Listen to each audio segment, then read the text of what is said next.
Challenge: one story a day for beginner. Story 12: A bird and a cat.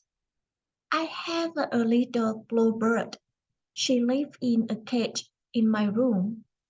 She is a beautiful bird. She likes to sing and she likes me, but she does not like my cat. She is a happy bird. I enjoy listening to my bird singing, but when my cat comes into the room, the bird stops singing. She is quiet. She says and watches the cat. I think she is afraid of the cat. Help me!